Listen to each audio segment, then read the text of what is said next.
Man, this is Diane Dawkins, man. And you're listening to The Scoop on OurScoop.com. You already know. What's up, everybody? Welcome back to The Scoop, OurScoop.com's weekly podcast. I'm your host, John DeCarlo, OurScoop's editor.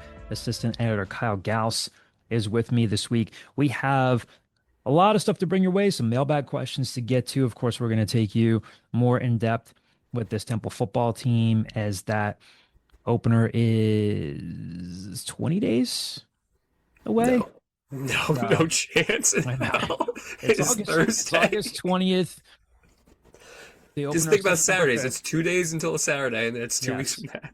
16 days away. There's a reason why I don't work on the math side of things. I'm saying is my 6-year-old son knows how to carry the one, and I don't know if you know how to. Not every week's going to be a win. Yeah. Opener is Saturday, September 5th against Rhode Island, which if you're following along, you might know that Rhode Island is 8th in the FCS national ranking. So this is not a pushover game. But again, as the opener gets closer, we're going to do some preview stuff. But the signature piece of this week's podcast is our interview with Ray Dunne, the new midday host at 97.5 The Fanatic. He's a Temple grad. And some of you who obviously follow Temple women's basketball and men's basketball know that he does a lot of play-by-play stuff. He does all of the women's play-by-play basketball, and he does some ESPN games with Mark Jackson, with Jason Ivey. So all-around talented guy. Hope you guys will enjoy that interview coming up. We've got some camp updates from this week, and like I said, a pretty full mailbag to get to. We're getting closer to that time where there's probably going to be news of single digits. Kyle, other than making fun of my math, rightfully so, what's going on in your world? Nothing. I was just going to mention with the Ray Dunne interview, I saw Ray run the Broad Street this year. Oh, you did? I was in the Temple, and kind of you start to see people that like, oh, I know that person, or that person. All of a sudden, Ray Dunne's just like, hey, what's up? And just kept going. I was like, oh, congrats, Ray. Yeah. Keep running. I also tell people congrats when they run by me. It's only mile 3. You still got a long way to go, and I'm congratulating you. It's growth on your part. You've said to Ryan and Mike that, hey, your generation does a good job of building each other up. My generation, we did a lot of ball busting. So I'm not gonna ball bust somebody as they run something as I'm sitting there eating a apple cinnamon bear claw from 7-Eleven at 7 in the morning. Apple cinnamon bear claw. It's the only time of year I get it. Pretty good. It's very good. It's one I'm of the things. saying, Just don't look at the back of the package. No, don't look at the nutrition information. No, I'm saying it's nice on your part. Hey, congratulations, you made it to mile marker 3. I just kind of say congratulations. I give high fives. Yeah. I'm a big a staple of the Temple community when it comes to Broad Street Run. Best part of Broad Street Run this year is I went to Maxie's after like I always do, and I had a pregnant wife at the time. We weren't telling people, but we knew she was pregnant. And some guys were like there, and they were wearing Broad Street medals, and my wife's wearing a Broad Street medal, and she's like, "Oh, how was the race?" And they're like, "Oh, we didn't run all of it. We just hopped on at Temple." And she was like, "Oh, so you like paid for the bib and then just hopped on?" They're like, "No, we just hop on and then we run 7 miles. We go through the corral. They give us a medal and all this stuff, and we come back up." They just didn't register for the race. They just jump in. How many people do you think do that? Because I know how competitive it gets. 10 miles would destroy me. But You're gonna think I'm full of crap. I think I could do it pretty easily.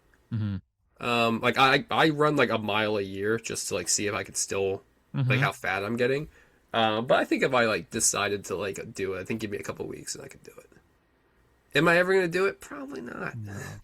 Could I? If I did it, my back and my knees would be on fire. My knees would just be terrible. That's why youthful people do it. Ray's teetering on youthful. To segue into this, you're going to hear my interview with 97.5 The Fanatics, Ray Dunne, and then we'll have more for you on the other side here. Again, Ray, just beyond talking about the sports media industry and his career, I talked to Ray about his expectations for this Temple football team. We talked about the men's basketball team, the women's basketball team. So a lot of cool stuff here from Ray. Really, really appreciate his time, his insights. And then, like I said, on the other side, we'll have some camp updates for you. If you're an OurScoop.com subscriber, you can check out our football message board. You'll get a detailed account of Thursday morning's practice. Ryan Mack was there for us. So I've said in previous episodes of The Scoop, you'll have coverage from media availability, but the X's and O's, the practice observations are things that you're more often than not going to see on the message board. We'll talk about the injury updates to Luke Watson. Casey Keeler spoke on Monday. No coaches spoke on Thursday morning.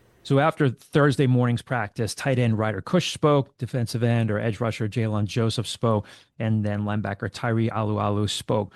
So no coaches. Casey Keeler, I believe. No, okay, we're not getting Casey on Saturday. Saturday, they're scrimmaging, but then after practice, we're set to, as of now, per Rich Berg, talking to Xander Baptiste, wide receiver, DeMonte Green, wide receiver, Nikhil Lawrence, who is in the mix in that cornerback room. We're going to talk about the corners after the interview with Ray Dunne here. So we are not getting, man, we're not even getting KC. We're not getting KC on Monday. We're getting Tyler Walker on Monday, this coming Monday, the 24th, getting the coordinators, Tyler Walker, Brian L. Smith, the defensive coordinator, also the special teams coach, Brian Ginn, and then general manager Clayton Barnes. So you're going to get a lot of insight coming up from Monday's availability. But Casey Keeler spoke this past Monday. We'll get to more of that on the other side. So let's play this interview with Ray Dunne. And like I said, we'll have a lot more football for you on the other side and a pretty full mailbag as well. With us on the scoop this week, I'm really, really excited to talk to this guy because I know how hard he has worked in this business, and that is 97.5 The Fanatic host Ray Dunne. He's hosting his own show now. Now, we are recording this on August 11th. Now, this is coming up on Monday. New midday host, correct? That's correct. Grayson Dunne. Looking forward to it. Before we get started, I just got to tell you, you know how I feel about you. We've known each other for a long time. I've known you since you were a student at Temple. And I think everyone in this area who listens to The Fanatic now knows how talented you are, how passionate you are, how prepared you are. This Temple fan base that might be listening to this podcast knows your face. They know your voice now from the ESPN games that you've done. But I love you. I'm proud of you. It's so hard to break into the sports talk radio industry in this area. You've done it. You've done it patiently. You do it the right way by just showing up and showing up and showing up. So I got to tell you, I'm excited for you. I love you. I'm proud of you. How you doing?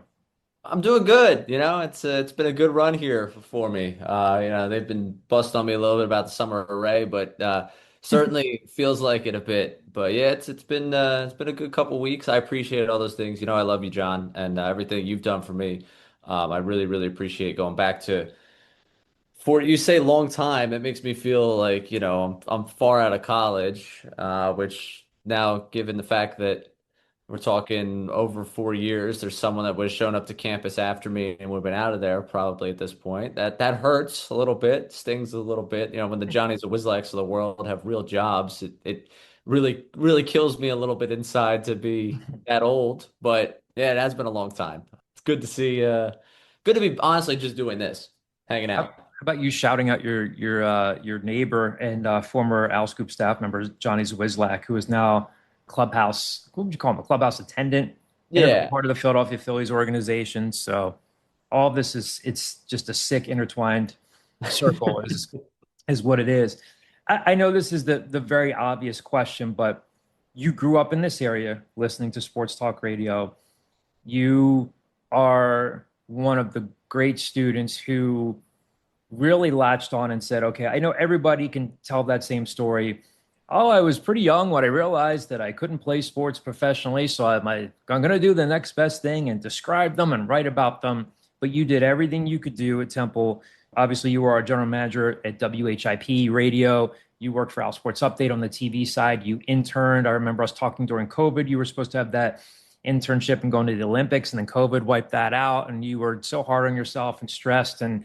But you grew up in this area and you know how hard it is to get into this business. And now that you have your own show, it's the obvious question I have to ask you. What does this mean to you? I mean, everything. I feel very fortunate. I think that's been the biggest word for me to use over the last couple of days, because you talk about, how hard you work. And I think I acknowledge that, it's a lot of saying yes. It's, mostly about showing up and trying to be there and be consistent for people every single day so that they can believe in your consistency and the ability for you to do it. So I think that that aspect of it, I realize how hard I've worked, but I think there's a level of fortune and a level of just, sometimes, maybe you weren't totally handed the lottery ticket, but you feel like, all right, I scratched this one off and I was able to cash in on what some people were able to do for me. And I think, you mentioned just the path. I got a chance to catch up with Josh Bellman, who Works Sports Fan Base Network, is production at Drexel. I saw him at the Rumpf over the weekend, and our buddy Mermel said to him like, "Oh, you congratulate Ray or anything like that?" He's like, Ray to me is our 14-year-old intern at SFBN," and like that's kind of what this is. It's the realization of a dream, but it's also like the culmination of a lot of hard work and a lot of really good fortune, And I think you put yourself in a position to get lucky. I think that's kind of what I've done, where I've just networked like crazy. Temple was a tremendous experience for me, and you just kind of keep trying to build. But I feel very fortunate to be in the position that I am. Even though I recognize the work that's been put in, it's like kind of dueling things that I fight with a lot.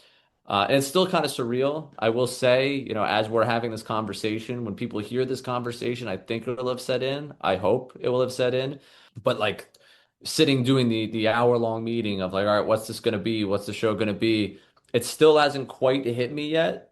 We got the logo, and see my name on the logo was like, oh, all right, this might be real.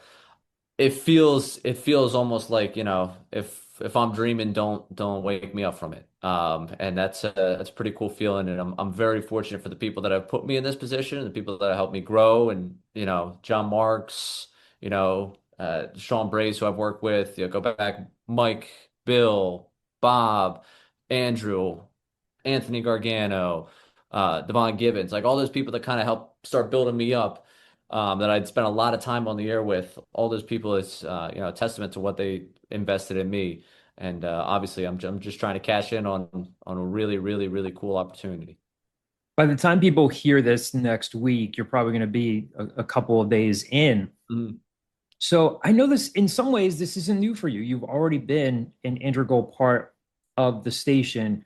But what's the show going to look like and sound like? What changes? What stays the same now that you have even more input? And I know just from knowing some of the people that you work with, they've trusted your input. So it's not like you haven't had a say already in the direction of the shows that you've been a part of. But now that this is your own show, again, what does it sound like? What's the feel of it? What changes? What stays the same? Yeah, I mean, I think the obvious thing for people that were reacting to it, it's going to sound a little bit younger. It's going to be a little bit of a different feel, just in the sense of like, hey, there are not many people my age that are doing this, so naturally my viewpoint on things is going to skew a little bit younger. I think for the crew that I'm with, and I think that this is I wouldn't call this a Ray Dunne production. This is a Sean Brace, Connor Thomas, and Ray Dunne production. And I think the balance that we have of that group, you've got Sean, who is maybe the youngest 45-year-old man that I've ever met. You've got Connor, who I see probably as frequently around the Fishtown area as I do at work, and I see him 5 days a week at work. Like, we're just going to have a feel of people that are kind of out and about around the people, out and about at games. And it's going to be more of that type of vibe. I think my line in the tweet about the show is it's barroom sports talk from guys you'd likely find at the bar. Like, it's that kind of feel to it. We're going to do sports talk radio, as sports talk radio is done, but it's going to be from more, I don't want this to be hey, Sean, what do you got today in terms of opinion you can create? And then, well, I guess I can react to that. I want you, hey, genuinely, where are you at today? Genuinely, what are people talking about, and how are we going back and forth about it? How are we kicking it around? We're going to bust on each other. We're going to be talking about what we do. We're going to be taking our lives from, real life stuff. You know me, the different tangents I can go on about stuff, everyday stuff that happens to me. That it's going to be that.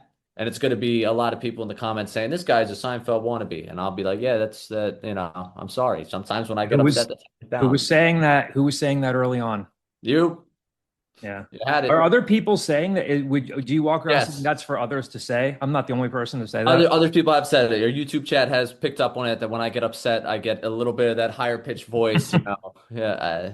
Yeah, it's caught on. It's certainly been a thing that's not just you. Unfortunately, now it's been heard by a lot of people, and it's just the way I sound. I don't know what to tell you. Like, I'm not trying to. I would never want you to change.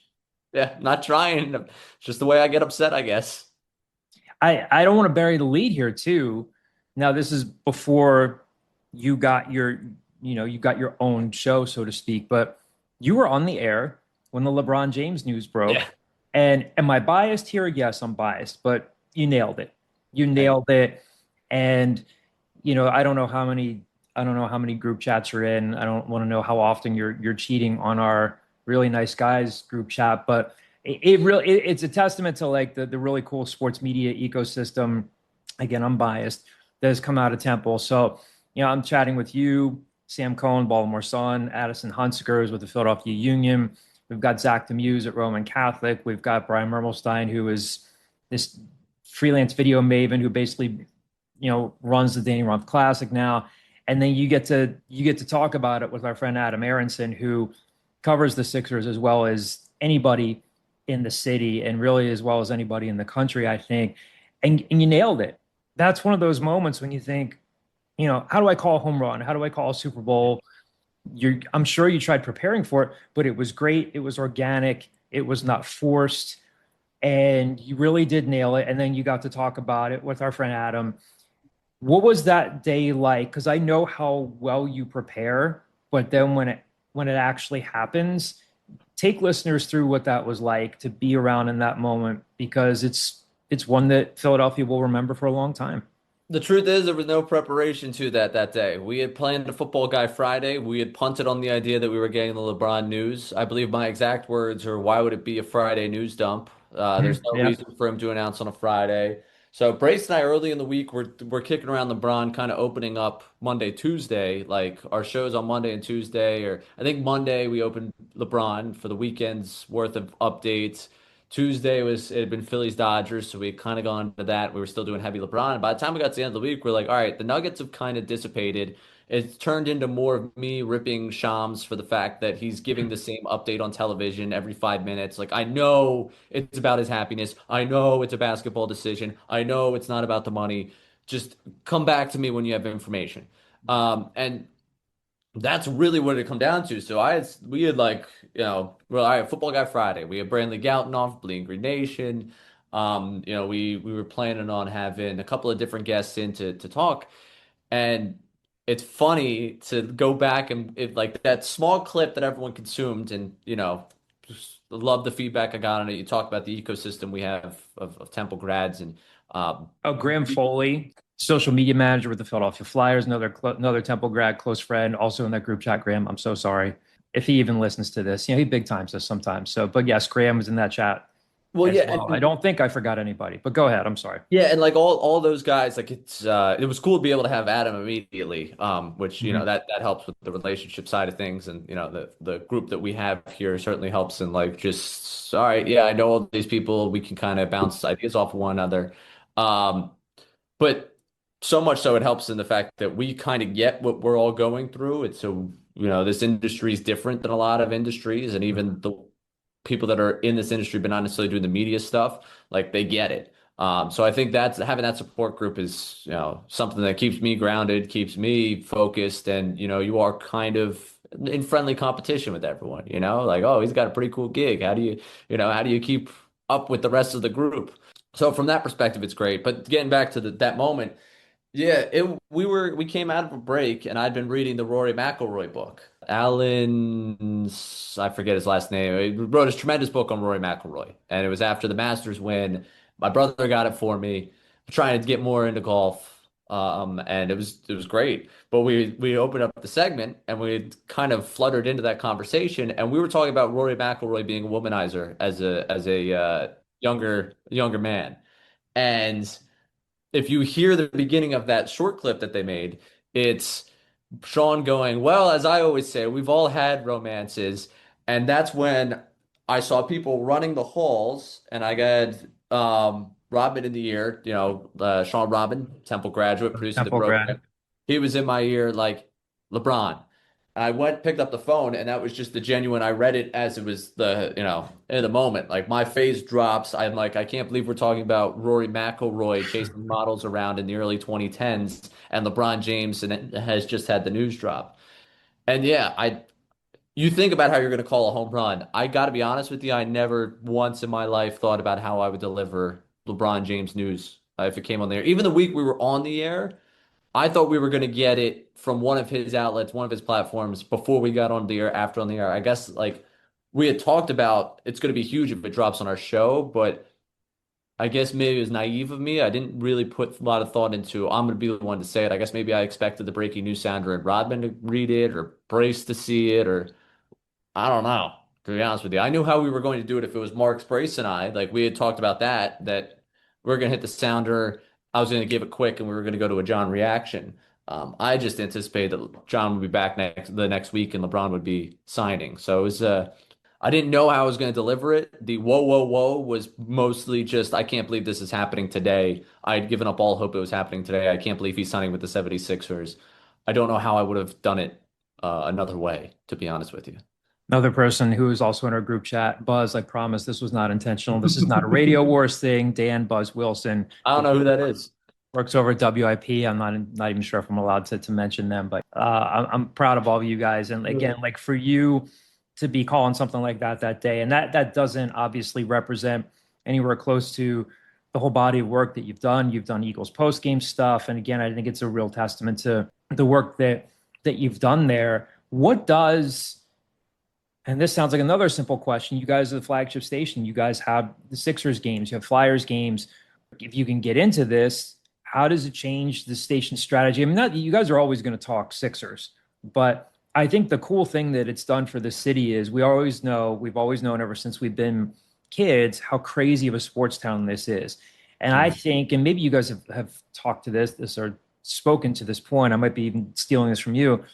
I feel like when LeBron chose the Sixers, it was kind of like he legitimized Philadelphia. We have this chip on our shoulder. And when we say he chose us, kind of like rip off the Temple slogan, he could have gone anywhere and he chose Philadelphia and he chose the Sixers.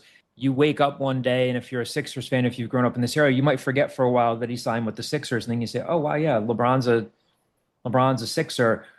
How does it change what you do or amplify what you do now, considering that you guys, have the rights to calling their games and you're now getting your own show at, really, as we haven't talked about the Eagles yet, as training camp is starting, the Flyers are a lot better. The Phillies we never know where we're going to get from them from night to night. But if the season ended today, they'd be a playoff team. So you're starting this at an exciting time. If you could take listeners inside the strategy of the direction of the show meetings and stuff like that, and how much LeBron changes what is already just a really electric atmosphere around here, if that makes sense. Yeah, I mean, he's front page news everywhere. And that's the biggest thing is, all right, what's the topic of the day? You could go into a Sixers game in November, previous seasons, and like, all right, are you talking about Embiid's workload? Are you talking about, impressive, like, Maxey puts up 28 points and they beat, whatever team, it's kind of ho-hum. Well, LeBron James, wherever he goes, draws headlines. And like, the Maxey game might not get NBA Live coverage, but we're going to be reacting to what the national media has to say about LeBron James' performance. We're going to be reacting to whatever, inside the NBA's got on him. We're going to be reacting to whatever he has to say. It's just amplifies the coverage of him. There's going to be an ESPN reporter in town tailing him. I imagine Dave McMenamin's going to get really in touch with his Radnor roots this year. Like, I think that's the thing for us in terms of content. Like, you're now planning, we're going to do a LeBron segment every week. Like, we've got something on LeBron. I said I'd do an hour-long show on the weekend every week if he signed in Philly. I've committed to do that. Like, there's going to be something that's going to come out of that. So it's more amplified interest. Media day. Guess what? Whenever media day is, it's not about whatever Eagles game's coming up. It's about the fact LeBron's there. Like, we're not breaking down anything Eagles. The lead up to that, what are we going to hear from LeBron? That now, my algorithms, his 16 different podcasts. Like, all right, what's he said here? BJ Edgecombe's being asked what's it like to be his teammate. So there's so much more to react to. There's so much more to kind of chew on in that regard. And then for the station, it's huge because you think about it, like tonight, you're driving around. And like let's drop the whole Radio Wars thing for a second, but like you're driving around and you want to listen to the Phillies game. Well, if you're listening to the Phillies game when you get out of your car and you get back in your car the next morning, what's the first thing that's on when you get in your car? I mean, that's the hope that you have for LeBron is that people in the winter are so tapped Mhm. into what the Yeah. 76ers are doing and are interested in what LeBron James is doing. They're listening to Tom McGinnis lose his freaking mind every single night at whatever LeBron's doing. And then when they get back in the car in the morning, there's going to be John Mark's voice welcoming you into the station. I mean, that's the type, and then that doesn't even get into the business side of things. It doesn't, it's a massive, massive thing for us to be the rights holders to LeBron, and then just to have LeBron in this city. It's massive in terms of attention. We got Hillary Duff making jokes on stage about being like LeBron. Like Celebrity Row is going to be insane. People are going to want to be associated with the 76ers, and that want is something you have to capitalize on. And also, we know how the algorithm. We don't really know how the algorithm works, but we know how the No algorithm one works. knows. Like Yeah. if you're pumping out LeBron James content, there's enough sickos out there that are just dying to get LeBron James content. I want the Bron muses of the world to be using our content because we're doing the best LeBron coverage. We're having the most fun with LeBron being here. So yeah, it's huge. I want to ask you now, kind of shifting things over to Temple. You call Temple women's basketball games. You've gotten to know Diane and the staff really well. You've done several of the men's games. You've done stuff like Mark Jackson. You do soccer games too, right? On ESPN Plus. Yep. So, and again, a very skilled play-by-play announcer too. But take me back to a young Ray Dunne, this young redheaded kid just growing up in the 422 corridor before you got to Springford High School. What got you into this business and what got you believing that you could do it? Because again, how many parents have we met? You used to be on recruiting trips at Hmm. Temple when parents would come in. My son, my daughter, they want to do this. They want to get into sports. They want to get into sports media. And we know how competitive the industry is. How soon did you know you wanted to do it? And then how soon, I know you're a modest guy, but how soon did you know that you had a chance to really carve out a career with this? I wanted to do it from a very, very young age. I think seemingly a very formative moment for my life is Harry Cowell's passing. Yeah. I think I just saw the outpouring of support for someone like that, for someone that did that job. And it's like, wow, I think now looking back on it, like if I sat down on the therapist couch and they asked me oh, what do you think the meaning of that is? I was like, I don't know. Like everyone seemed pretty like distraught over this guy that I had listened to for a couple of years at that point, but I was young.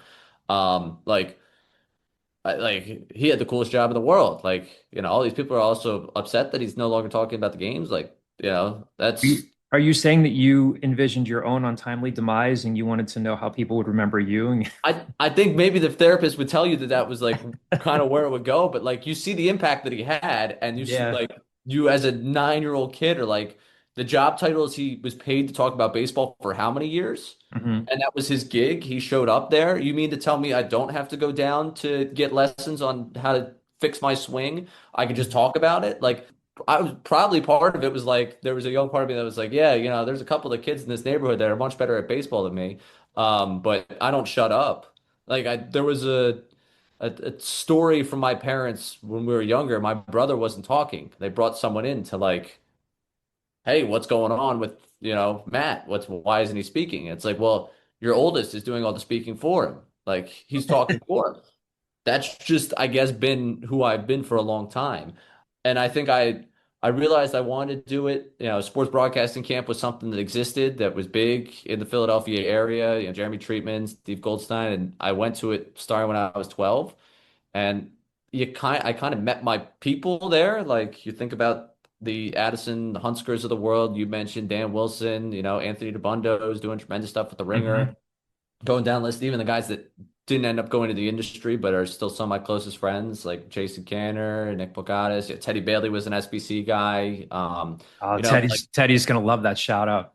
yeah, but you like I saw all of them, and I was the youngest of that group. So I don't think there's been a lot of a moment where maybe I thought I could do it, but I saw the path that all those guys were carving for themselves as they kept pushing to get towards the industry. And it's like, all right, the things they're doing right, I want to do right. Like I interned with SFBN. Addison showed like there's a really good and don't let Addison listen to the podcast, but there's a very good argument without Addison Hunsker, I don't end up at Temple. Without ending up at Temple, none of this ever happens. He showed me around Temple. He convinced me that it was the right place for me. And because he was 2 years older than me, it seemed like had his head on straight. And, I didn't have I don't have an older brother, but he would be someone that would be like that for me. Like I was like, okay, that makes sense. I went there, I met you, I met Matt Fine, and story keeps writing itself from there. So I think for me, maybe there isn't. I don't know yet if I've actually accepted that I have a future in this industry. I'm just creating a present in this industry for myself, where you know I'm so focused on let's get this next thing off the ground, let's get this next thing off the ground. Can I do this? Can I try that?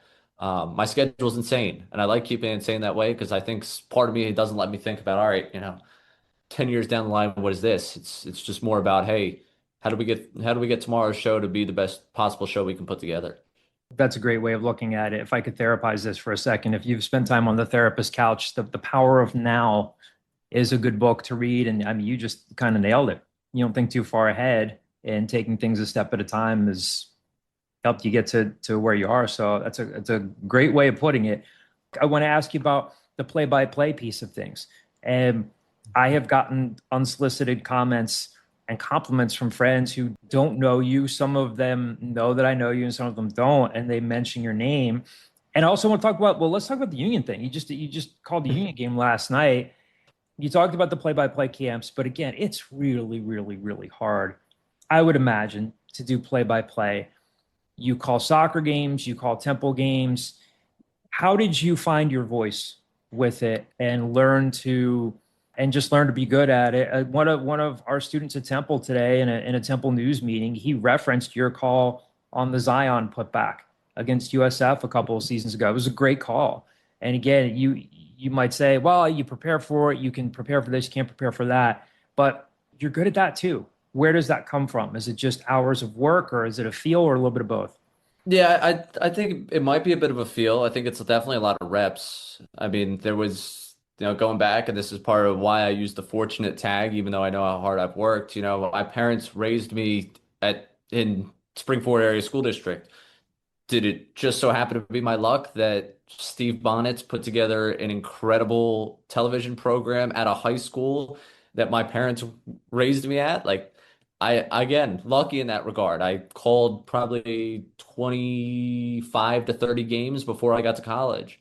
And then I got to college, and then, you got involved with the radio station immediately. And then you do stuff with WHIP. Then I was doing stuff with SFBN. And then wow, how fortunate am I that Mark Zumoff retires in time to become my professor my senior year. And, he gave me he vouched for me after I did my first union game. I was one of the first texts I got. I got back to my phone and I was like, what number is this? And I did the whole, hey, anyone have this? And it was like, oh, Mark Zumoff reaching out to congratulate you on a good call, and that he wants to put a word to the union that he thinks that, you're good enough to be their backup going forward. Which has led to, you mentioned yesterday, I'm doing the podcast now with them, now doing stuff on their YouTube channel. I'm doing Monday morning center back. And, that's been a really cool opportunity. But I think it's a lot of reps when it comes to play-by-play. There's been a lot of times where I've gotten in my car after a game and been upset about how this sequence went, or I've, caught something on social media, like especially with ESPN Plus, of like someone that just posted the clip and they're not coming after me, but they're posting the clip of the game, and I listen back to it. I'm like, do I want that to be the representation of me? So I think being a pretty harsh critic of myself has been one thing. Um, but just the reps and honestly the belief, I think Kevin Kopp's done a tremendous job at Temple of letting me be me, and going back Kevin Hessian for as long as he was there, Russ Troller, Jack Lynch, who do a great job behind the scenes. Everyone kind of on the ESPN Plus side says, go be your personality. And then on the women's basketball side, it's so much of, hey, this program, us. We want you to put together a broadcast and do your thing. And Learfield was great when we were with Learfield. Van Wagner's been tremendous with me in that as well. Of just hey, here we're going to give you the tools to succeed. Go out there and build what you need to build. And the union, the same thing. The funniest thing I got, and I don't want to do a Sebastian Letou French accent because I don't think I would do it justice. But before the first game I called, we talked on the phone the night before, and he's like, "Hey, just leave the soccer to me. Call the action. Give obviously pick my brain and give whatever analysis you want to put out there, but do your job of calling the game." And he's been, and they've been all great over me. Kyle Morello was there for, when I got started there as broadcast manager. Greg Fallon is, kind of oversees me at this point.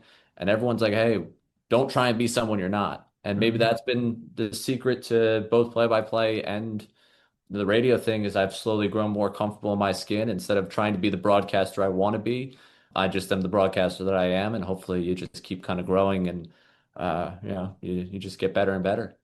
One of the other things I wanted to ask you about, and I think this is probably helpful for any young people who are listening, or it might be helpful for the fans who listen to you to understand, and please correct me if I'm wrong on this, when you're calling the Temple women's basketball games, you're doing it more so for the team, although I don't think you get really like fanboyish at all. And then for There's been a ESPN, couple times, John. We if we went back and rolled back some of those tapes, there's been a couple of times where there's a referee that maybe caught a stray from me that probably didn't deserve it.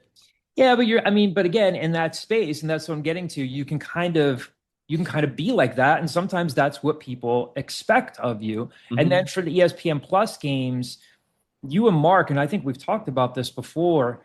I think sometimes, yeah, I don't know if you've gotten feedback about this or if I'm imagining this conversation. I think sometimes people expect you and Mark to be more pro Temple because you're Temple guys, but you have to keep it level set. Just like the stuff that I do for Al Scoop, I'm not doing it as part of Temple University. And if they lose 52-3, I can't say they lost 52-3, but gosh, they tried hard. You have to be fair. You have to be accurate. How, if you had to take listeners behind this, and again, I think this is helpful for young students who want to be in your shoes someday, I think it's helpful for them to hear, how do you measure which audience you're speaking to that night and kind of like managing those expectations? Because I think you do a good job of like transitioning in and out of it. Yeah, I think it's the question of fair to who? Who do I have to be fair to today? As Temple Women's Basketball Radio, you have to be fair to that program. Everyone else, like I want to be as, nice as I can. I'm not going to rat on someone on the other side, to round someone on the other side. I'm not going to round a ref to round a ref. But I'm fair to Temple Women's Basketball, and that's pretty much who I'm beholden to on the radio. When it comes to ESPN Plus, and this is a conversation I know that we've had about this. Yeah, there's been times where people are like, oh, aren't you a Temple grad? Like, aren't you the same guy here on the radio, going to bat for Temple? And it's like, yes. But my job here, when the conference production people listen in, is to put together a production that mirrors the American on ESPN Plus. Temple's the one that assigned me to it. So, there is always going to be hey, you know, this is the delineation of workload. My production crew is employed by Temple. That's like Temple is the one that put me in this position to call these games. So, there is that side of everything where it's like, all right, follow who's in charge. But if I think there's an incredible game going on the other side, I'm going to talk about it. We were taken by, what was it, Anton Bonk from Charlotte this past year. I remember Kind of terrorized Temple, yeah. Yeah, and like we were more than happy to talk about all of his success. So we were talking about, the different ways they've set it up. And Mark's not one to really pull punches in terms of the analysis of the game. If he likes the way that a coach is coaching, whether it's Adam Fisher, whether it's on the other side, like he's going to give it to you. If he likes the way someone's playing, if he's excited about something, we'll talk about, watching games when we get there. Like, did you see what so and so from UTSA did in this matchup? Like, oh yeah, I did. All right, this is what you want to get into.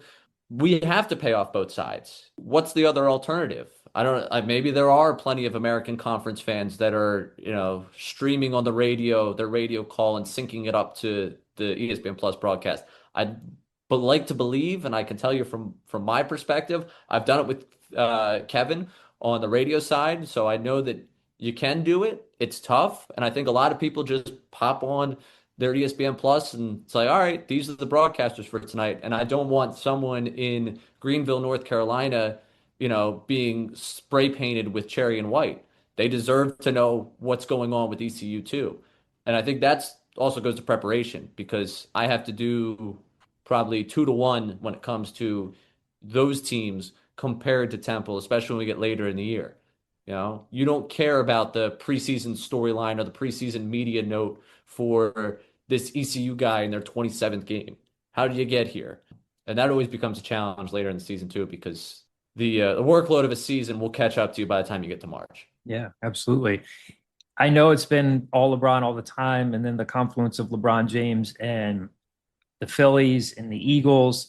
Have you had time, again, you know this program well. Have you had time to think about what reasonable expectations are for Diane's team entering the season? I mean, she was able to keep Sania Craig, she was able to keep Tristan Taylor, Kayla Turner, and brought in some pieces in the transfer portal. We both know how much Diane wants to get this team and this program to the NCAA tournament and how much of a personality she is. What do you think of the developments of the offseason in terms of what she's done to replenish her roster?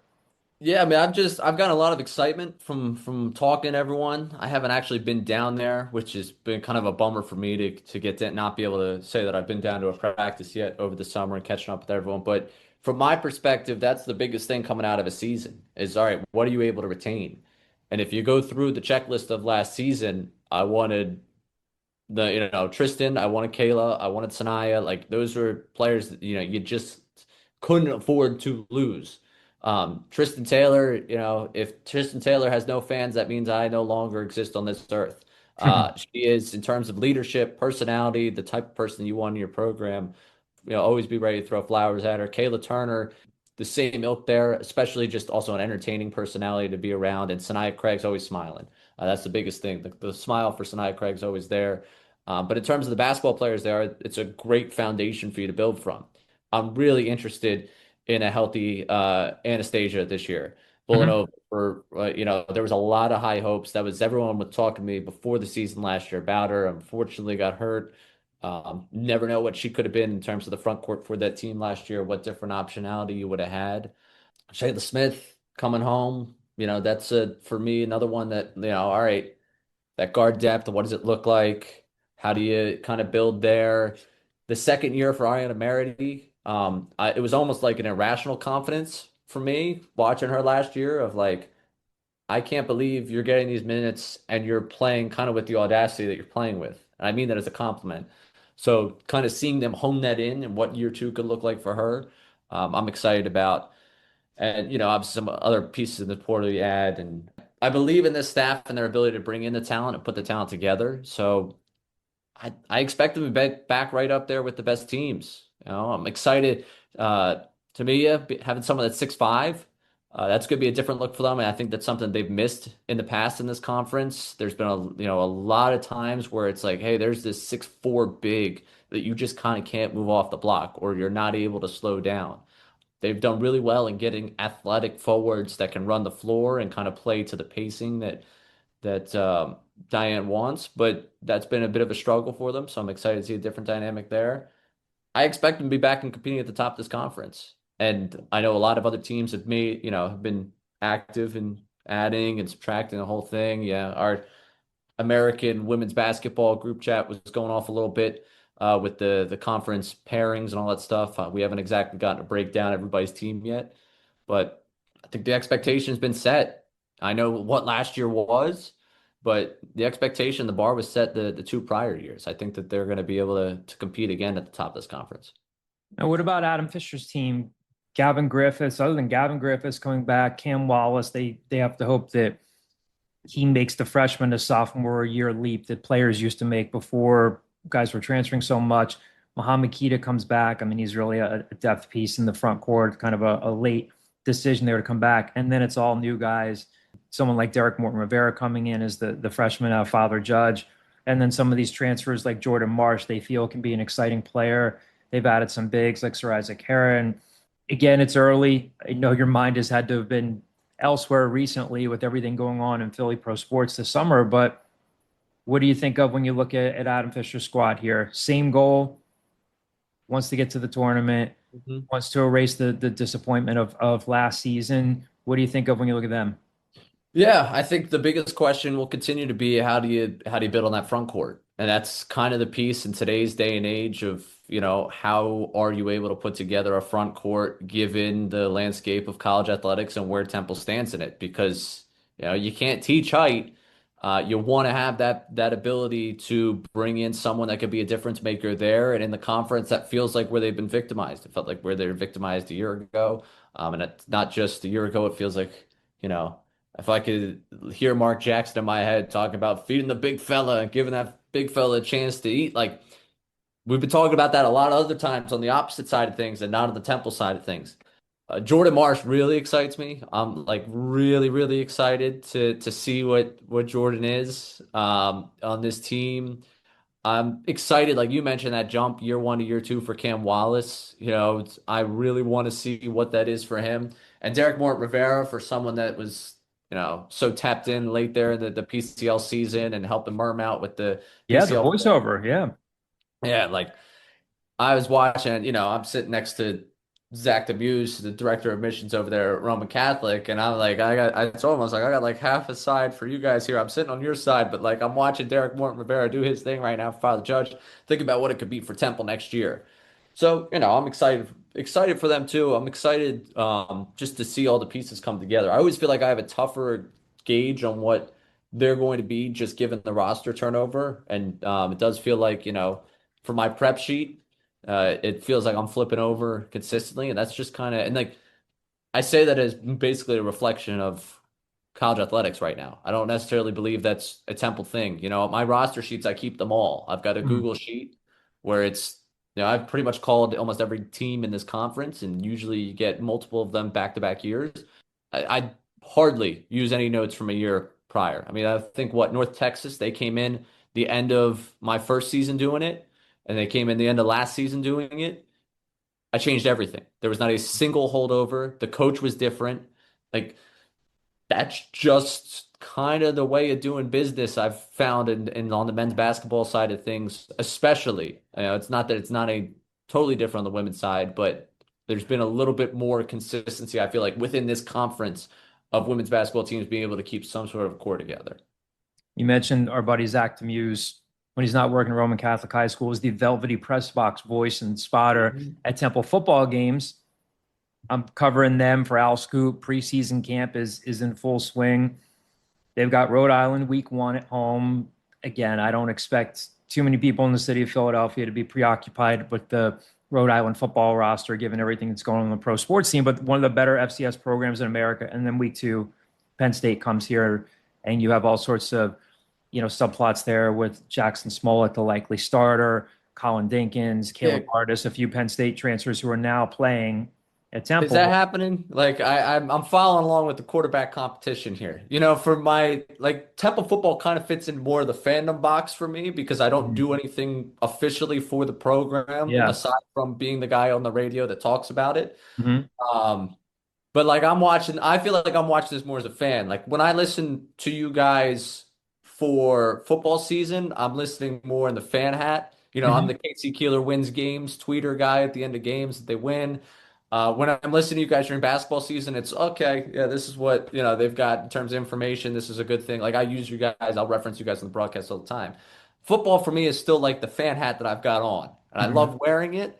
So quarterback competition, should I expect Smollett? Is that where I'm supposed to go? I'll hang up and listen. What do we got here? We'll hang up and listen. That's great. I would think it's going to be Jackson Smollett. I don't know that I'm like breaking any news there. I talked to, so again, people are going to be listening to this next week. I just talked to Casey Keeler and Clayton Barnes for the Scoop, our Al Scoop podcast. Obviously, for the last week's show, look, there could be a situation where they just don't publicly name anybody. They could do what they did last year. And when we find out during pregame warmups, I think that most people are betting on it being Jackson Smollett. The defense seems to be ahead of the offense at this point, but they could end up playing 2 quarterbacks. But I would be mildly to very surprised if Jackson Smollett isn't starting the opener. So, but yeah, as a fan, you get to put your fan hat on here. How excited are you that they kept their entire coaching staff? They have, at least in my estimation, they look like they're going to be better on defense. But as a fan, what are you looking forward to? What do you think of this team? They're right there. I mean, they were on the doorstep. That was like the heartbreaking part of the way that season went. I was just looking for this team to get bowl eligible. Like that was kind of, And it almost wasn't that way in the beginning of the season where I was like, oh, this could be a bulletproof team. This was like, all right, let me just see. What is this year going to be? What can they put together? I guess maybe I did have a little bit of like, let's get to a bowl game. Let's get, somewhere in that 5 to 7 win range. And they did get to five. That kind of crushed me late in the season. But I look at the additions they made from reading, from listening, from following along. I had buddy of mine, one of my best friends growing up, who I'm going to be co-best man at his wedding. The last thing he sent me over the last 24 hours was one of those group of five pages saying, look at all the additions for Temple and like look at how good they could be. Or look at and it had like the future recruiting and all that stuff. So like I love the direction of the program with Casey Keeler. I feel good about, you know, him at the helm. I think about going back to, just where it's been and some of the teams that I covered when I was at Temple and kind of where things have gone. I feel encouraged. And they have my favorite player back. I get to watch another year of Peter Clarke. So, and in that case, I'm gonna do the "It's Always Sunny." I want to have a catch with Chase Utley thing with him at some point. I'm sure. I'm a big fan. Peter Clarke finds the end zone, man. Um, You're writing letters to Peter Clarke about his hair and about his exactly. and about his British accent. 100%. We could set that up. They're going to need a Dallas Goedert replacement eventually.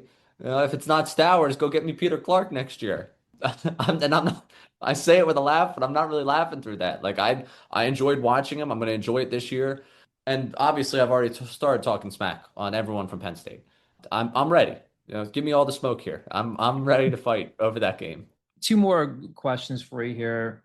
I sound like the host now. Before we let you go here, Ray, because I know you got a bit of a commute back to where you live in Philly. So, what would you say? And I know you've addressed it. You've been so kind to speak to my classes at Temple. Again, this is still so cool and so full circle because again, you graduated back in 2022. You have not been out of college that long, so it's really impressive in terms of what you've done in such a short time. But you've been in this space before where you've been kind enough to talk to my students and you've given them a lot of great advice about how to get into, as we said before, what is a very, very competitive industry, whether you're talking play by play, whether you're talking sports talk radio.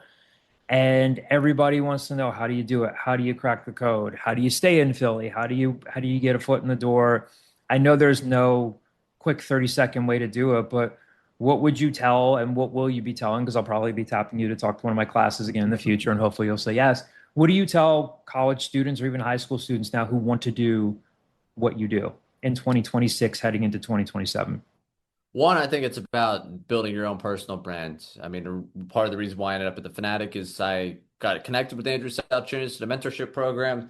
He followed me on Twitter and he was very aware of what I was about before, he got to see me before he actually got working with me at the Fanatic. I think that's, kind of building up your own presence, whether it is through, the old podcasts that you want to start or through, digital things you could do on your own or, certainly at Temple there's a pipeline there. There's, if you're not involved with WHIP, if you're not involved with the Temple News, if you're not involved with, Al Sports Update, like those opportunities breed connections, breed real life experience, and push you forward.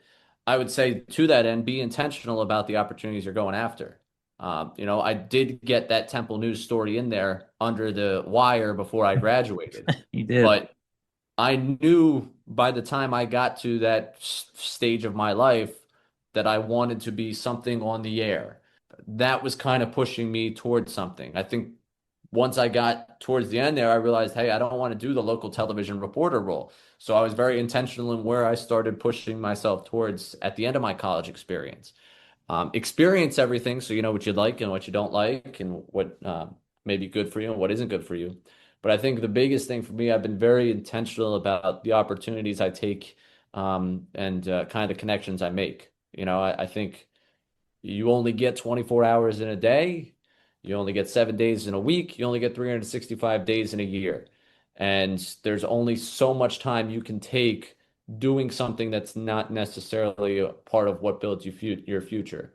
And I think that's been a big thing for me where maybe this is something, people have reached out to me, hey, would you want to do this? And it's like, does this make sense for my future, or is this just me trying to throw something on top, of an already busy schedule? Like I've learned how to say no to opportunities, honestly, which has been a big thing for me because I'm not good at saying no. I'm in like a dozen fancy football leagues. So like that's been big for me, is kind of trying to figure out what I want by trying a lot of things. And then once I know what I don't want to do, it's being intentional about getting, forward in those opportunities. I'm looking to get into another league, by the way, maybe dipping a toe into a fourth league. So if you know of any openings, let me know. Dude, I regret telling people that I don't say no because now I've had to actually start. Like I can't be in 20 leagues. I don't have the time. I don't like. I think I'm already starting to bald. I can't have that process speed up. I have so far, I know that in two of my three leagues, I have the first pick. And so I am pretty sure I'll take Jahmyr Gibbs, but then you hear about his offensive line, and I don't know. Anyway, Yeah, this the isn't a center there fantasy. is gonna be tough. Yeah, yeah. But would you take Bijan with the quarterback situation in Atlanta? I would bet more on the Lions' ability to scheme up offensively something to make Gibbs insane than I would bet on the Falcons situation. I would too. That's all I need to hear. Okay, final question for you. I explained this to my wife, Chelsea. I'm half anxious to get into the fall, half wistful of how summer has gone by. So the calendar has moved to mid-August. My question to you is, because this hasn't happened yet, will we get our breakfast date at the shore at Turtle Gut or Suns Up? Will we maybe watch a sunset together at Harpoons in North Cape May and have a drink there? Will we get some ice cream together at Flex by our place in Villas? Could this potentially happen? Is there time on your calendar and my calendar? Be brutally honest with me. If it's not going to happen, I just need to know now. Okay, I could be brutally honest with you. I have 3 weeks. All right, this weekend. Well, to the people that are listening, the weekend that's already gone by, that's a no-go. I will not be down the shore for that. I've made a vow to myself and to my parental units that they will get me for 3 more weeks. That would be the 22nd, the 23rd, 29th, the 30th, and then Labor Day weekend. That I will be down the shore and a part of the action because once that comes to an end, it's Penn State Temple the 12th, Eagles open the 13th. I'm doing pregame again.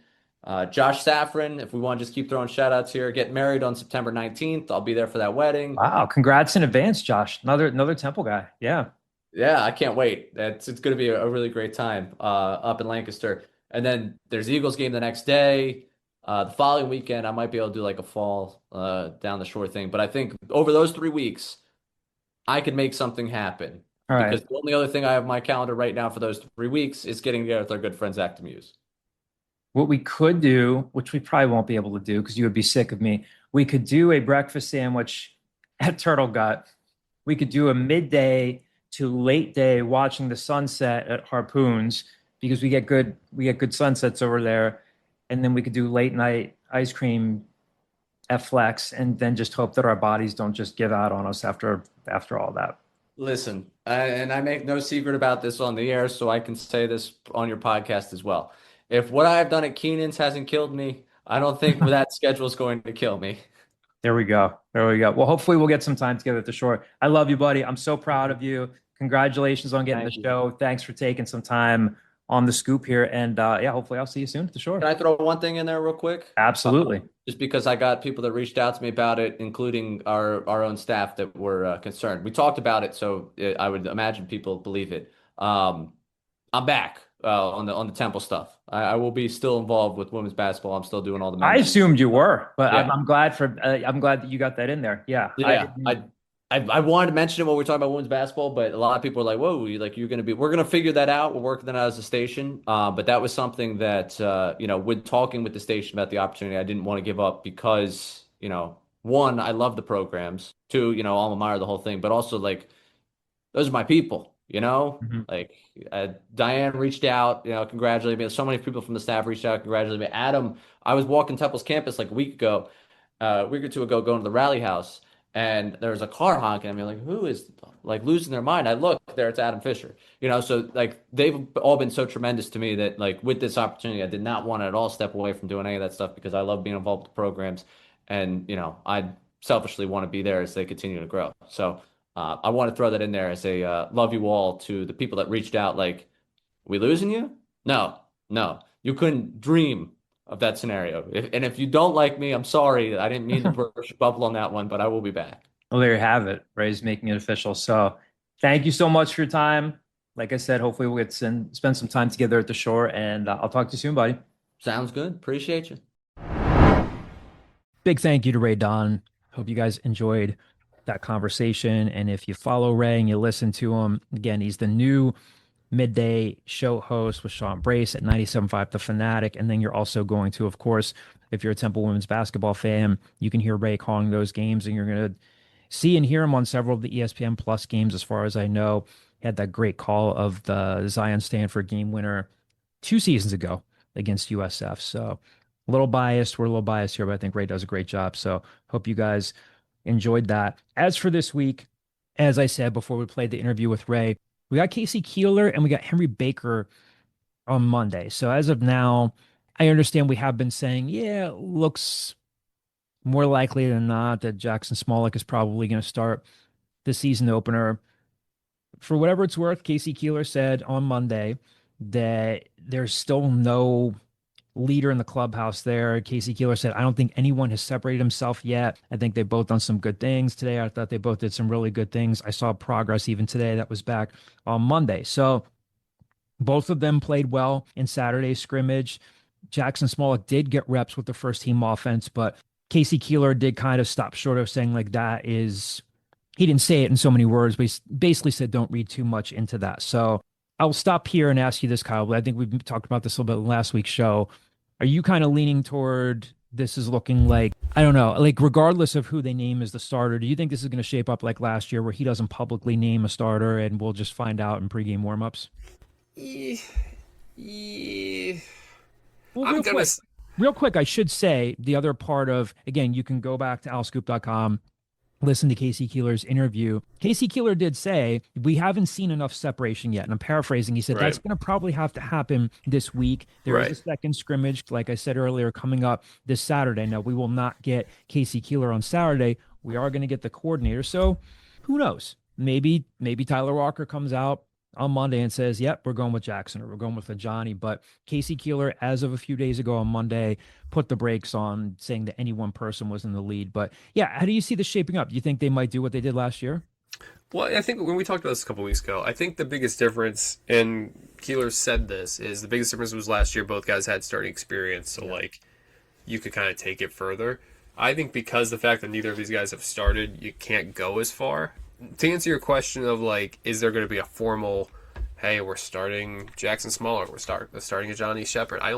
My gut tells me no, but I think you'll be able to kind of deduce it just based upon, like, once they go into game day practice mode, and you're seeing a Johnny go out there first or Jackson Smolik go out there first, then you can go, well, like, whoever's going first here, like, there's no smoke and mirrors here. They're not going to give a guy starter reps, just not playing. That being said, I also think they're both going to play. But like we said, I don't know if that's they're alternating drives or 2-for-1, or if that's just hey, we're in the red zone and we like that so-and-so can give us a better look. I think both guys are going to play. I don't think there'll be like a formal like anointment. And I think we've talked about this too. And just a reminder, again, for context, Monday's practice was open. I saw Monday's practice. Ryan Mack was there for us on Thursday. Again, Thursday morning was there. They practiced on Tuesday, practiced on Wednesday. Those practices were not open to the media. They will practice again on Friday.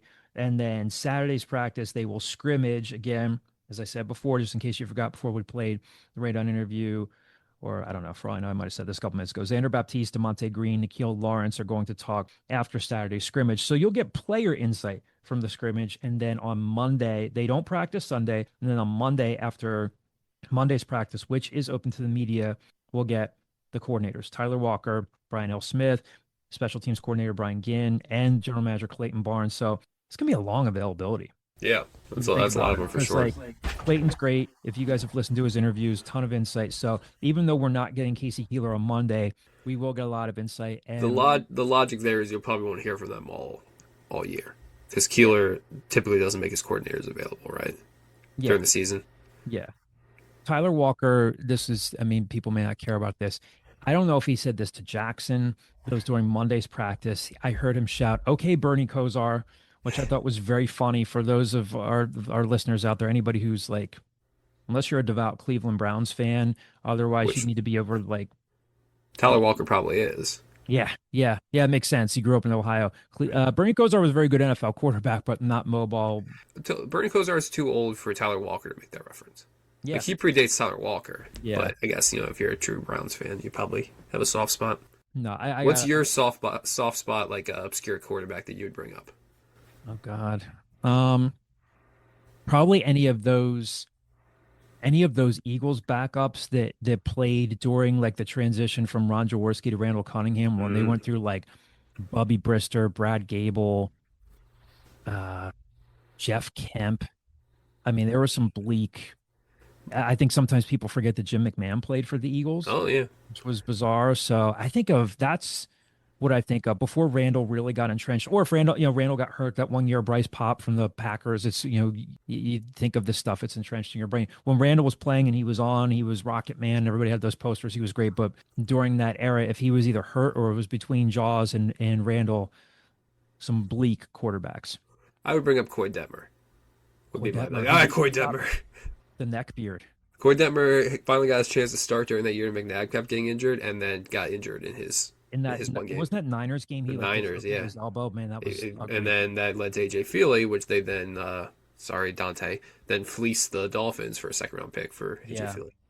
Yeah, I got to interview Coy a couple of times, and I might not be timing this out right. That was either during my internship with the Eagles with Spadero or my first year working at the Daily Journal. I got to interview It's Coy probably a that couple one. of times. I think it's probably that one. He was great. I mean, He was around for a while, though. It was like a true like backup.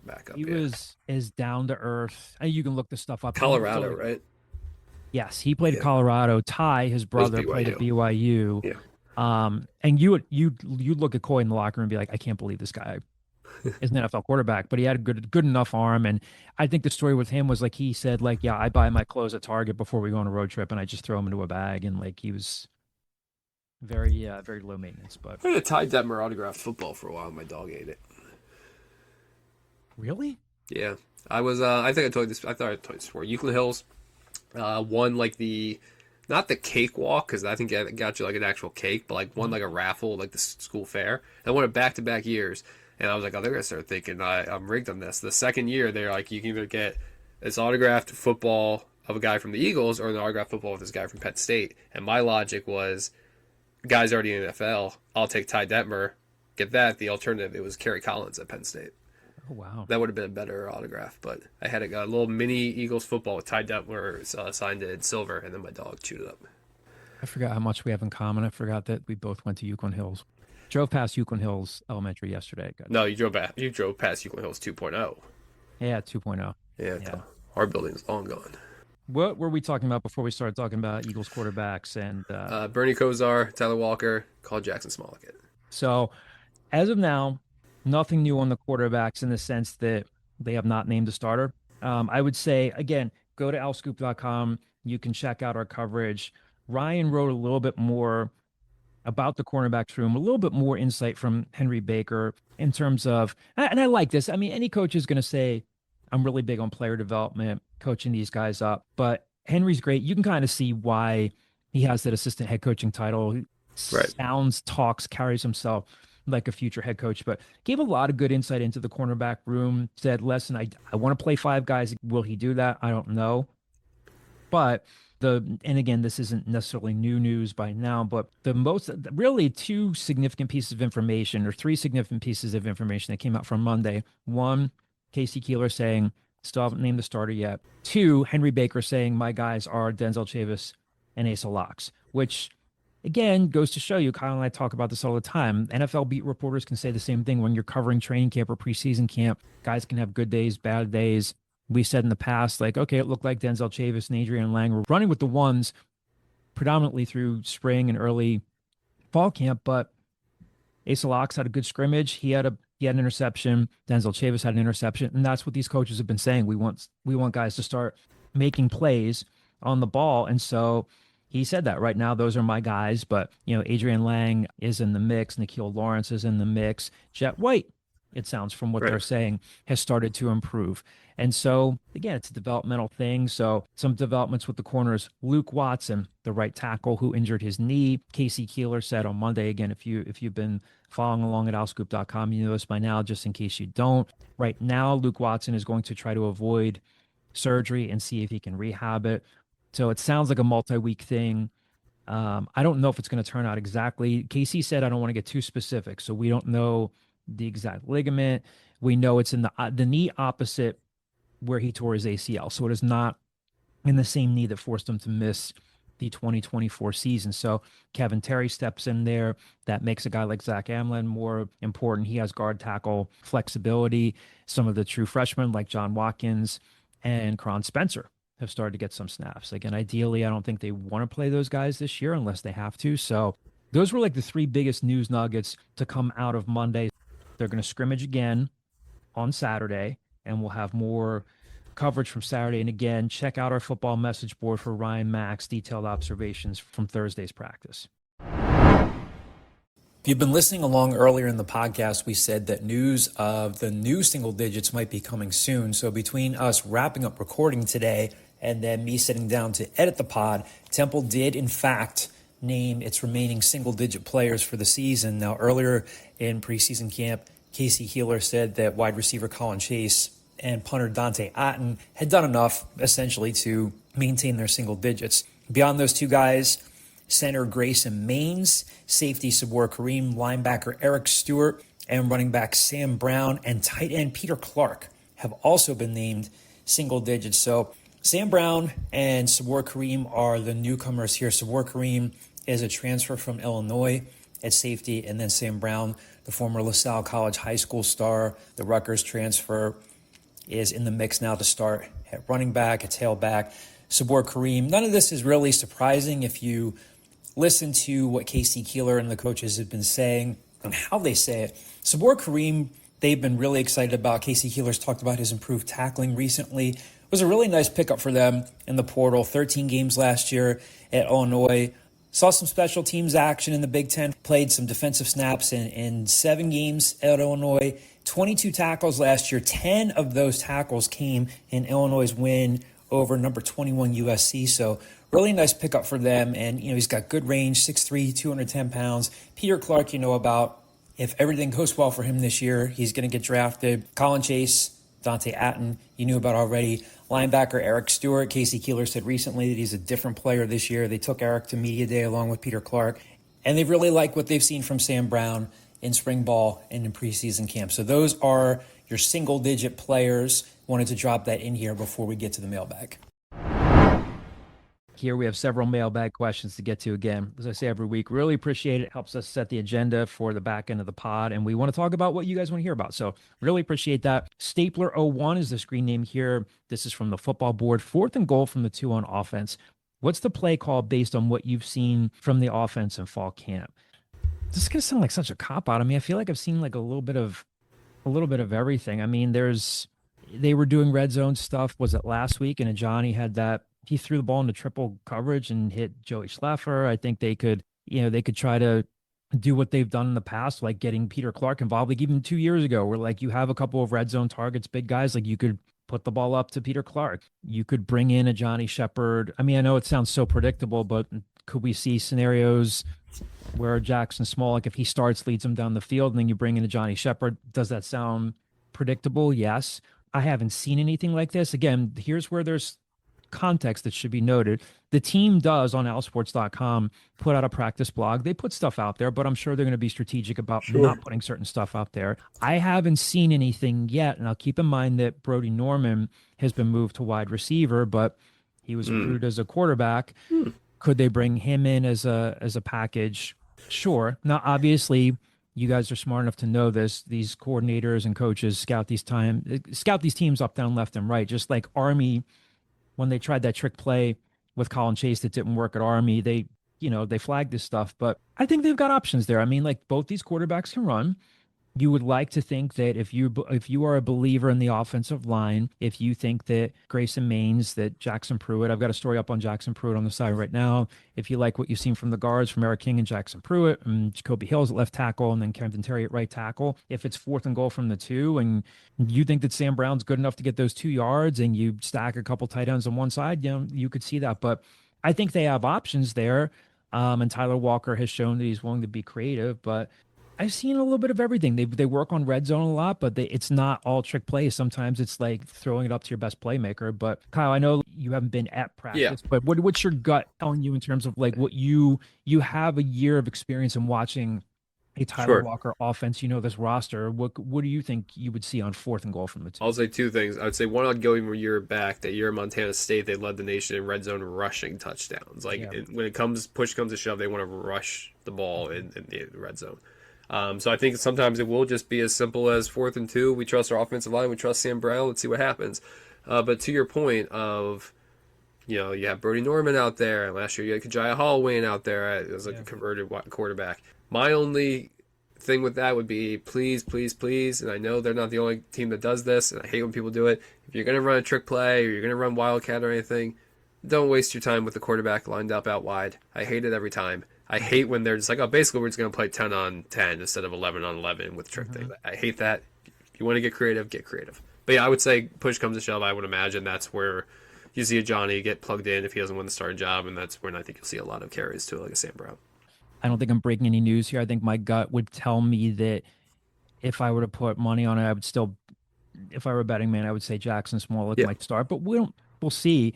I think he's been a little bit more of a consistent thrower, but to be clear, I mean, like Johnny Shepard's got a strong arm, and I've seen him make several throws where he doesn't look overwhelmed. Both of these guys, as Kyle mentioned last week, both of these guys are mobile, not just a Johnny. Jackson is too. So they've got options there, but again, it sounds cliche. That's what Tyler Walker gets paid to do. I mean, they could have a good call there, a good play call where it could be something simple, but I agree with you on the trick plays. I think Johnny's arm, from what I've seen, which like I said hasn't been as much in person, is actually better than I thought it was going to be. Yeah. Everybody I talked to coming into this, and people that are like, my Rutgers or when he committed to Old Dominion, were like, legs are obviously like plus, arm's not really there, and it's been better than I thought it was going to be. So I think his arm's fine. I think I think he's got strong enough arms. So Temple used DJ Warner for 2 years at a pretty high level. Quick shout out to Dave Spadaro from the Philadelphia Eagles. I mentioned him earlier when we talked about Coy Detmer of all people. I saw Dave at the Phillies game Monday night for the Temple night at the Phillies thing, and he asked me, he's like, whatever happened to EJ Warner? And I was like, he's 2 schools removed now. Not to dogpile EJ Warner. I just find this very interesting. EJ Warner, 3 different schools, 4 years as a starter, led the conference in interceptions every single year. Oh wow, yeah, he did.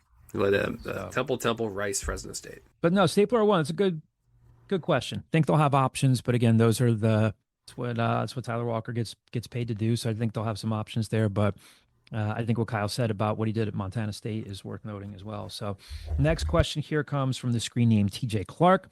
TJ Clarke's question: there was a big improvement in the running game last year over the previous 2 seasons. Do you think that trend will continue to improve with our current stable of running backs, tight ends, and the O-line? And then there's a second question here that we'll get to. So Kyle, I think you kind of, in some ways already answered this, but what do you think? I think so, just because I think this is what they want to do. I think my gut tells me that they are going to be better offensively than they were last year. And like last year, obviously, they made such a big improvement. I think they're going to be a little bit better next year because I think there are so many weapons and some consistency when it comes to the offensive line. And because I believe that their offensive philosophy is to run the ball a fair amount, I think they're going to be one of the better running teams in the conference, which is not something I would have felt confident saying 2 years ago. I agree.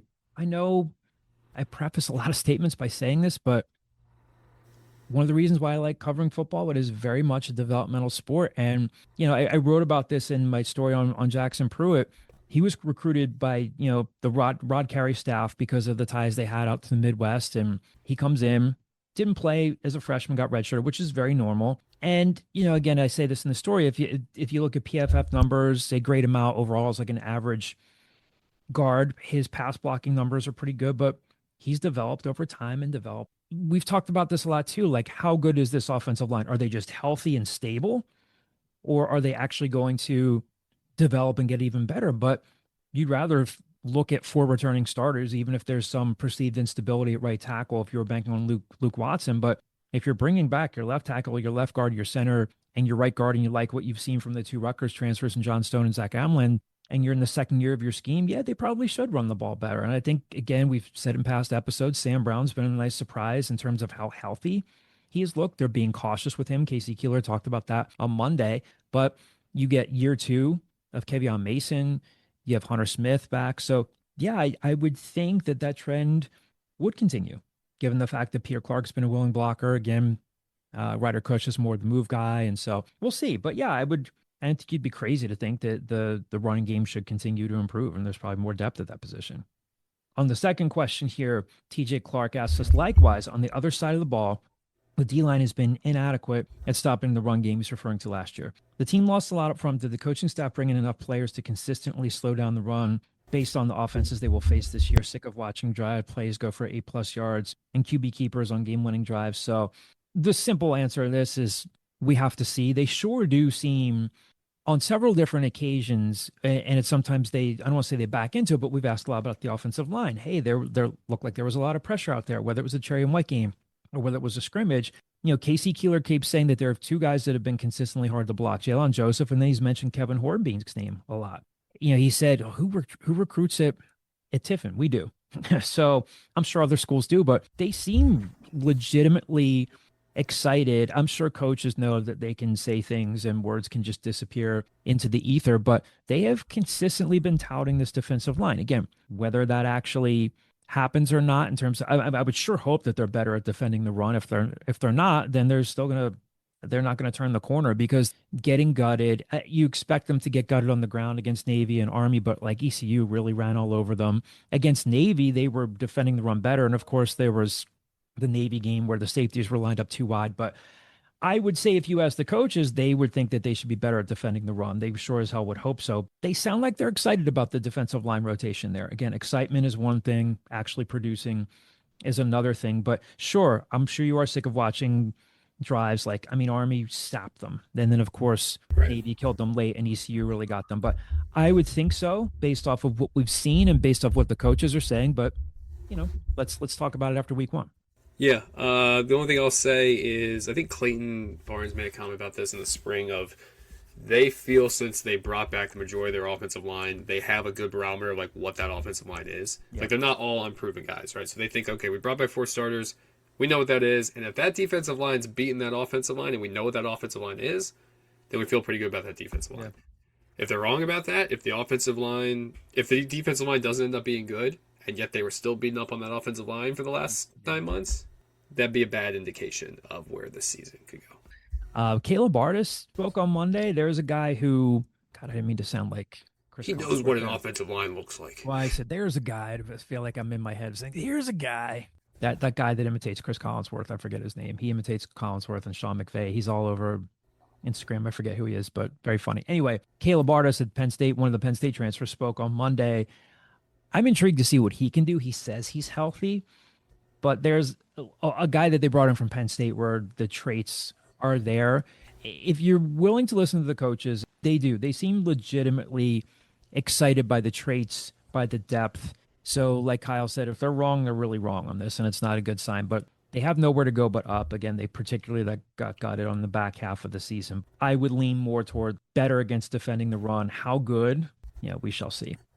Sunny Al with a couple of mailbag questions here. Question number 1, I've recently started following linebacker Reggie Jones on Instagram. He's built a good following on social media, which is great for him in the program. He has a series featuring the process of earning his first collegiate tackle. Have you seen anything from him at camp? Could his role go beyond special teams play? Reggie Jones did get credited with a sack in the spring game. I will shout out Austin Boynes, one of our recent graduates. I had him in my advanced sports reporting class. He did a story on Reggie Jones about, and I forget, this is terrible. It's like his Instagram account is called something like the Road to One Tackle or something like that. He embraces the life of being a walk-on. He got a tackle, he got a sack in the spring game. Having said that, I doubt he's going to be, well, he's certainly not, well, unless there are injuries. If he's an every down linebacker, then that would mean that Curly Rodonez got hurt, that Eric Stuart got hurt. But I think he's still going to be more of a a special teamer, but his Instagram presence, that's his thing. He's built up a presence, which is cool for him. But that in itself would be an accomplishment, because this is a guy that hasn't seen the field at all yet in 3 years. So if he works his way onto whether even that's just one team, like even if he works in the one unit on the special teams, that's obviously still like an impressive feat from somebody that honestly, quite frankly, has had to grind for 3 years with little payoff. So. Question number 2, I love this one. Is there a position coach or coordinator you've enjoyed talking to the most throughout your time covering Temple football? There are a couple names that jump out to me. Yeah, what do you think, Kyle? No, you can go ahead. I got to think. Easy one on defense would be Phil Snow. Yeah. A brilliant defensive coordinator. We always get a kick out of, I think we've mentioned several times on the scoop, he coached so many great players. He coached Terrell Suggs. He coached Pat Tillman. And even Phil would say, well, try to remember that I coached this guy. But Phil was great. I enjoyed talking to Phil. They used to back then make the coordinators available a little bit more after games. Offensively, I would have to think like George DeLeon. The fact that Al Golden was able to bring him in at the time was such a win for Al, because, of course, if you're a longtime Temple football fan, you know the program was in the toilet, arguably the worst program in America when Al got to Temple. And to bring in an offensive coordinator who eventually, he had NFL experience. Again, if you know George DeLeon, he coached Donovan McNabb, Marvin Harrison, all these great players. And if you got to sit one-on-one and talk to George, I just remember like the stacks of film and papers he had in his office. But George unfortunately passed away from cancer a few years ago. Super, just brilliant offensive coordinator and just an amazing human being. And this is just a very, very random note. Chelsea and I were on our way up to Cape Cod back in June, around the time of my birthday, and I just posted something about Sally's or Frank Pepe's, one of the places up there in New Haven. And Matt Rule wrote to me somewhere, George DeLeon is smiling, because George is from Connecticut. He was a great, great offensive coordinator, and I always enjoyed talking to him. They've had some good coordinators, but those are like two. I mean, Matt Rule was an offensive coordinator at some point at Temple too, so those are the guys that jump out. I think you're missing a pretty obvious one. You missed probably my favorite interview in my time at Temple, special teams coordinator Ed Foley. Yeah. I think Ed Foley. I was thinking more offensive, defensive coordinators, but yeah, Foley was great. Yeah, Ed Foley was across 3 different coaching administrations, just always Ed Foley is how I would say. And yeah, I think his not take away from his ability to coach tight ends. I mean, he put a lot of tight ends in the NFL. That became a staple of the offense during the time here. But actually 5 different coaching administrations: Golden, Adazio, Rule, Collins, and then for a little bit with Rod Carey. He left in the summer before Rod Carey's first year. So 4.5. Did not see eye to eye on coaching football. Yeah, but beyond that, just enjoy talking to him. Really good quotes. Loved Mannequin. We all love Mannequin. So yeah, I think beyond that, other than that, trying to think. I mean, DJ Elliott was a very good interview. Yeah. And honestly has endeared himself more, I think, in the years since, with the way that he handled the passing of his daughter. Oh yeah. So yeah, I think those two kind of stick out to me as they deserve their shine. And then as far as just social media presence and all that, Adam Shire was also a very good, he had ducks and he had weird animals, just very an eccentric guy who produced a pretty good special teams unit. DJ, by far the best hire, the best thing to come out of the Stan Drayton era. But I think we talked about this a couple weeks ago when we were talking about, like Kyle said, the way he has been able to just press through after losing his daughter. And one of the reasons why DJ came to Temple was just the level of care he knew he was going to receive for his daughter at Shop. But DJ was in the podcast space for when he took that year off. Yep. But man, he's a sharp coordinator. Temple was really lucky to have him. And then of course, Nick Sirianni plucked him.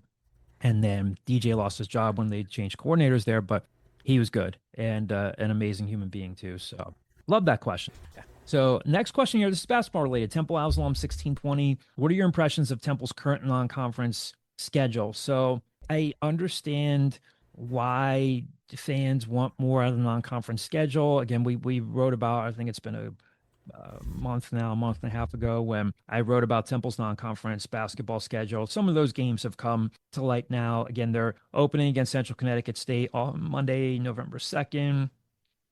They're playing it, they'll be playing Paradise Jam. I get that field isn't going to really excite people. I understand that people still want, time after time, they want the John Chaney schedule. They say, well, other schools have been able to schedule these teams.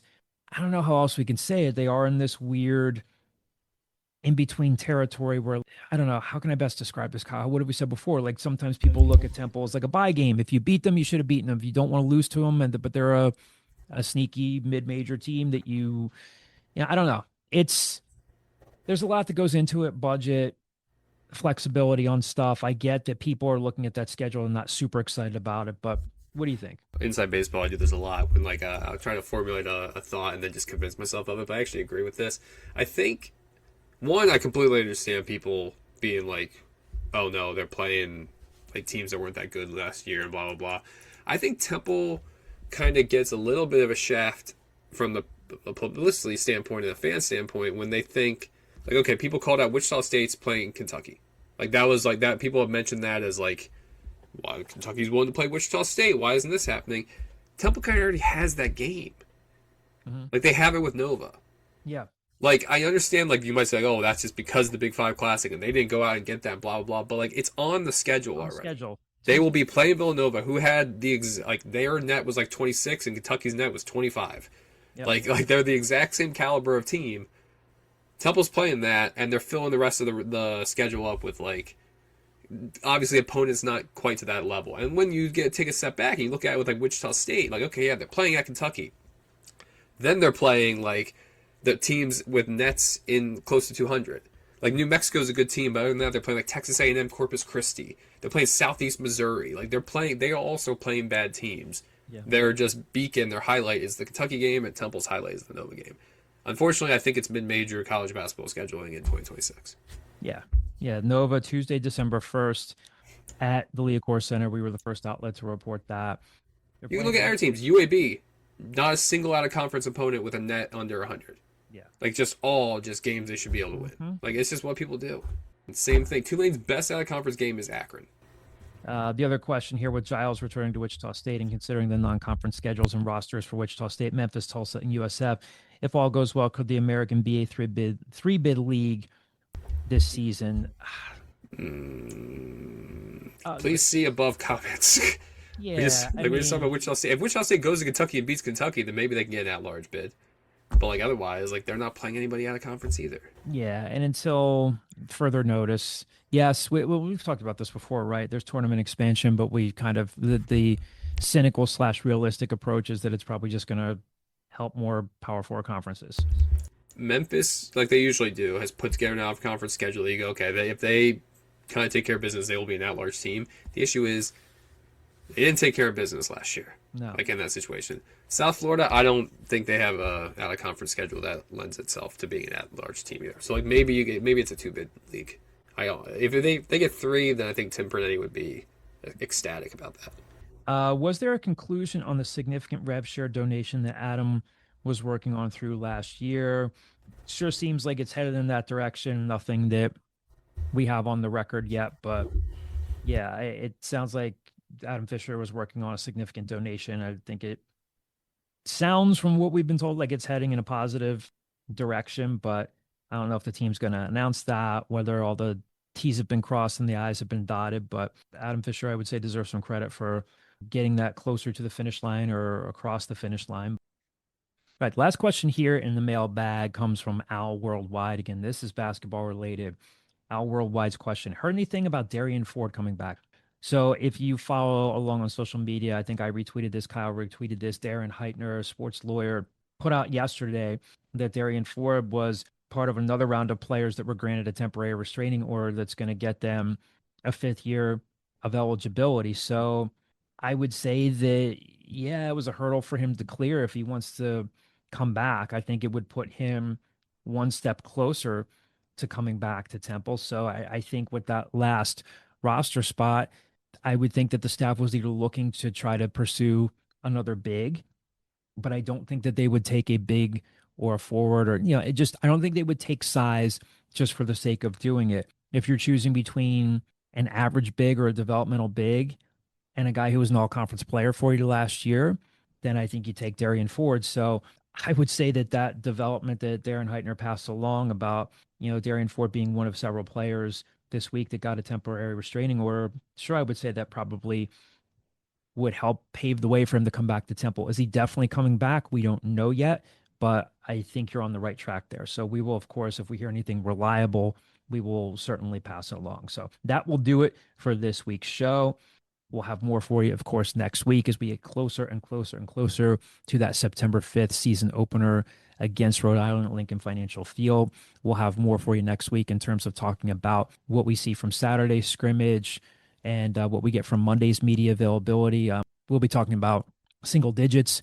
Thank you so much for the mailbag questions. As I say all the time, they help us set the agenda for the back half of the show. Really, really appreciate it. And thank you again to 97.5 The Fanatic's Ray Dunne for his time on the scoop. You guys are still soaking up the last remnants of the summer and getting ready for football season, and we'll talk to you soon.